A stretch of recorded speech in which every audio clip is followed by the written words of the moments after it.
Welcome to the MPC Academy. Today we're going to be looking at clip launching inside the MPC Live III. Let's get to it. So first things first, brand new project loaded up. How do you get to the actual clip launching matrix? A couple options. You can hold shift and press the arrange button, which has a matrix right there, and that brings you to this window. Alternatively, you could also double tap the arrange button like so, and it brings you to the clip matrix as well.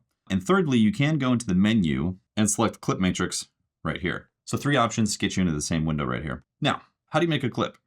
There is a few ways to go about this. Inside the actual arrangement matrix, you can actually tap and hold an empty space with a track, which as of right now, we only have the original trap kit loaded.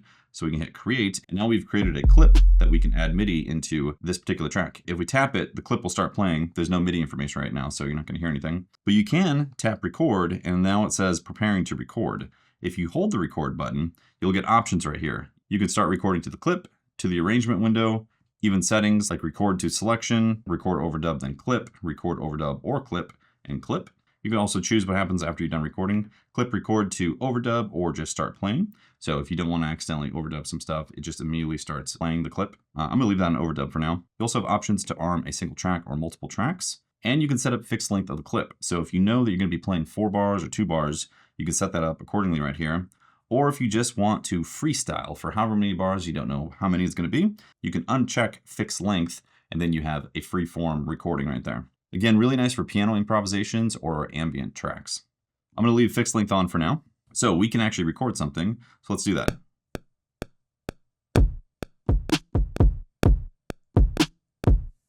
Now we could overdub into that clip, or we could duplicate this clip. So if we hold this clip, we get a menu right here, and we can hit copy. And then once it's copied, we can hold down below and hit paste to make a duplicate of that. Now, if we start playing that, it's the exact one. And then we can overdub directly onto this clip.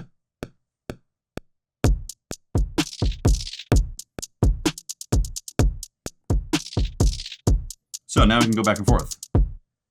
No hats, and then jump into hats. Now, we just made these clips inside the matrix, but you can easily do this in the main area. So when you have the track area selected right here, you can roll through the different tracks, but if you select over to the arrangement side, you now have the option to roll through arrangement or clips in this area. So with the encoder, you can go from arrangement and then start rolling through the individual clips and start making a brand new clip as well. So we can actually just record a brand new clip.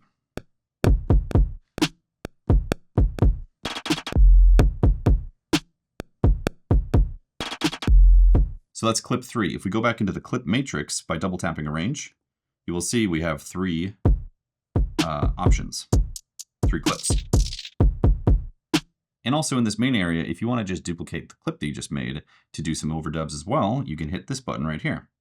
And now it just duplicated the clip to the next empty slot.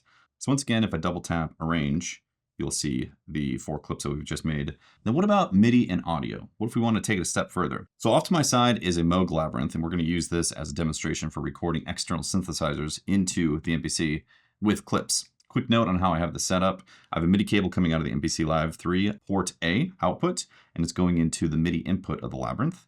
And then I have the VCA output, 1/8 inch TS cable coming out of the Labyrinth from the VCA port. The other end of that cable is 1/4 inch TS, and this is being brought into the left combo jack of the MPC Live III. Now, if I go into menu and go into input, you'll see I have combo jack selected right here. And if I start playing a little bit, you'll see I'm getting signal from the Labyrinth. So that's good and exactly what we want. If you don't see any single input from the combo jack, you need to make sure combo jack is actually selected, because if I select phono or mic or none, then obviously we're not going to get any signal. So we need 2 things. We need a MIDI track and we need an audio track.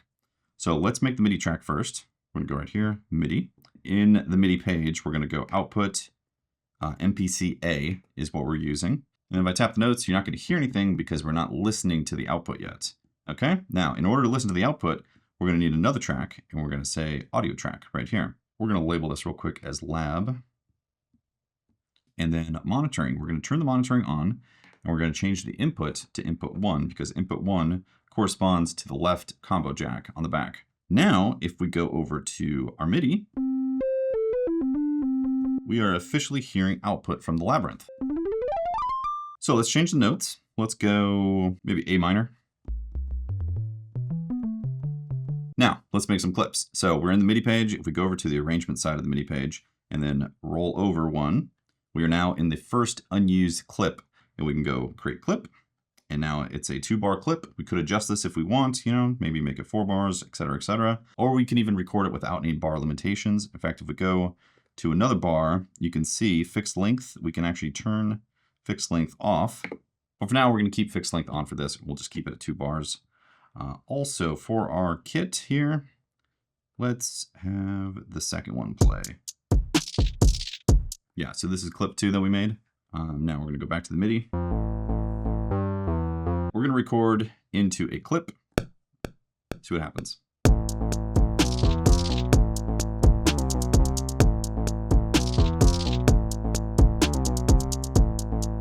So now we can mess with this.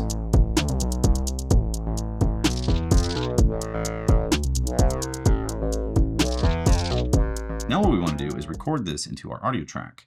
And I don't know how many bars I want to actually track. So for this, we'll turn off fixed length recording and just improvise some performance with the labyrinth, and then maybe pick and choose what we're going to use.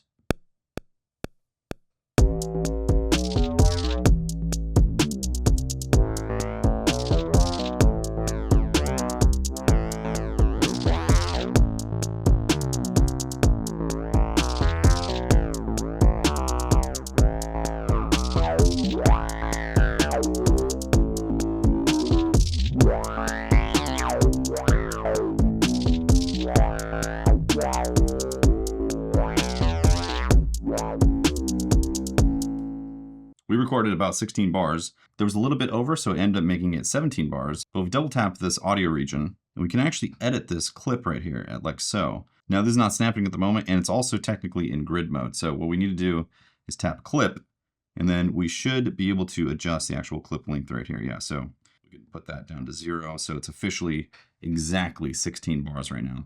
But let's say I didn't like the first 4 bars. We can actually adjust the loop start to be, say, start on bar 5, and then again adjust this loop length down like so. So now it's 12 bars. And before we hit play, we actually have to turn the monitor off. So now it should only be listening to the audio track. I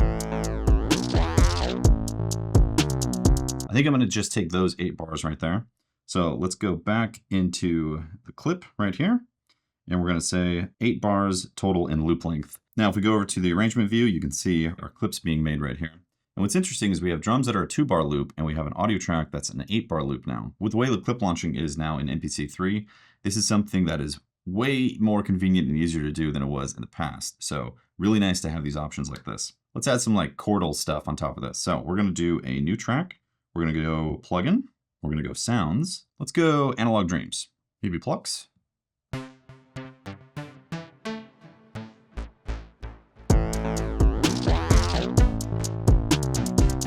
I'm going to turn up the volume of these plucks just a bit so you can hear them a little clearer. Now, same thing. I'm not really sure how much length I want to use in this. So fixed recording length is off. I'm just going to improvise some stuff.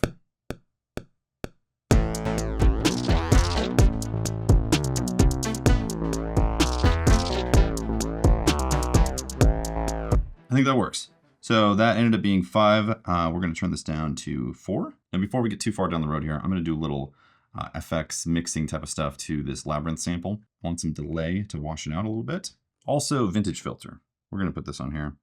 This little pluck thing, I also want to do some adjustments to. I'm actually going to put Air Reverb Pro on there to wash this out as well. Now I have this.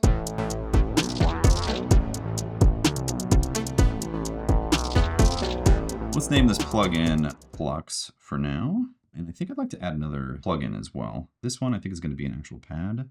The Jura. We'll go pad soft. It's just going to be some simple sonics that we're going to add in here. And let's just try it out.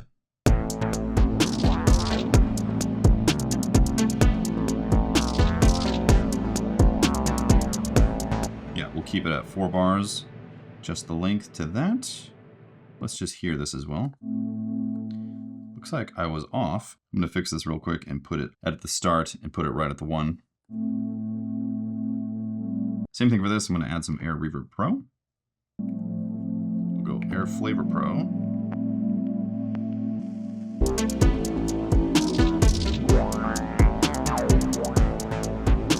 We'll name this Soft Pad.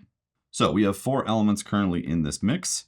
We do have the MIDI track that's still triggering the labyrinth. We can actually do a little bit of arrangement now with this. So with the clip launching matrix, you have the ability to launch rows of clips. So for instance, hit 4, hit 3, hit 2. So let's build out some arrangements here. So let's say we know for sure that we're going to want these tracks playing at some point. There is an option to copy all of these clips into one scene by holding down and insert and capture. So if we go insert and capture, we have now officially taken everything that was played and put it into its own row with row number 6, like so. So that's a very convenient and easy way to start building up arrangements with the clip matrix right here. So let's say we want our beginning drums. That was very simple. And our plucks and our pad. So same thing, we can hold down 7 right here and say insert and capture. And now we've officially got kind of a breakdown like this. And we can go into the full thing. And then maybe a dropout into just the audio track. You can even name these as well. So if we hold track 6 and then go into settings, we can name track 6. We could say full mix, potentially, something like that. So now it says full mix. And then right here, we could say breakdown for track number, for scene 7. And scene 5, maybe we call this intro. Lots of ways to go about this. You know, if you're constructing a song this way, obviously verse, chorus, bridge, intro type of thing. You could even have lift and all that. If you're doing this for like a live performance, kind of improvisation, you could be a lot more kind of esoteric with your naming convention here because it depends on the feeling of the mix at the time you're performing, right? There's a few other things you should know in the settings here. So again, if you hold down one of the scenes and then you go to settings, you have options in here from changing the color to you can actually set the tempo if you trigger that scene. So for instance, if we wanted to slow down things to 100 when we hit this clip right here, now it's officially 100 BPM.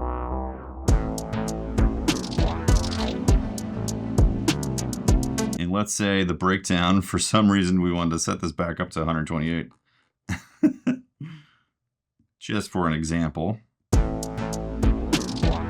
then back to 128. There is more options as well. It does not stop there. So if you go to settings, there is follow action. So you can say go to row, previous to last to next. Again, this is after the scene has finished its loop.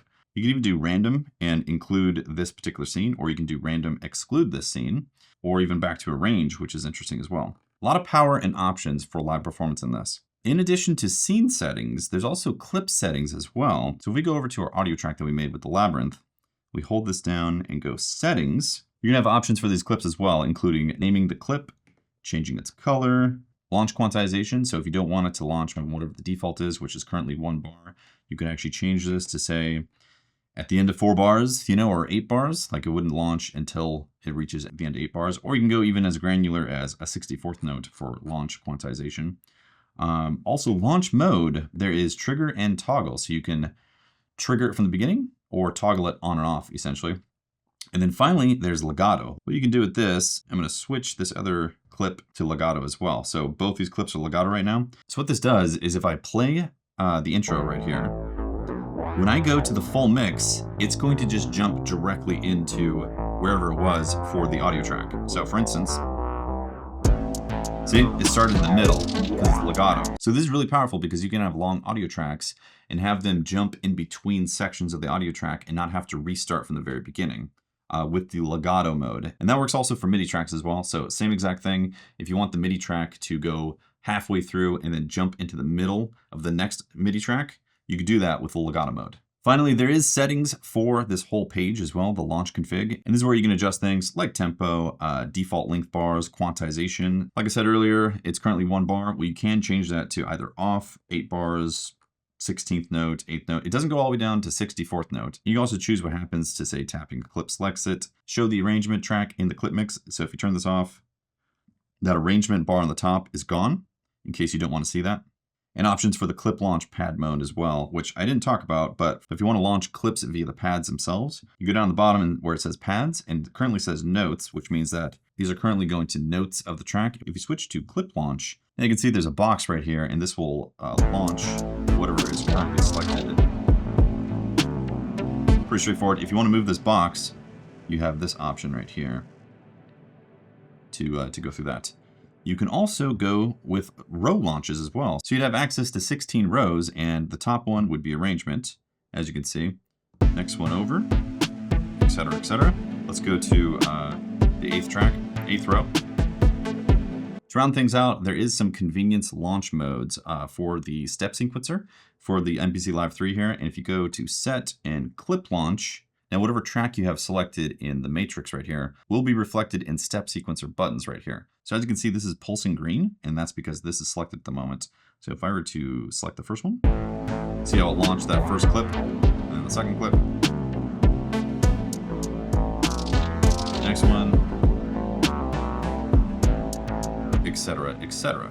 So if I go set to row launch step buttons right here is going to represent the scenes that you can launch off to the side. So once again, if I just tap the button, this is scene 1. Let's get the breakdown, which brought it back up to 120 BPM. Let's go to the full mix. And intro. And slow it down to 100. And that's how you handle clips and launching them inside the matrix, inside the MPC Live III.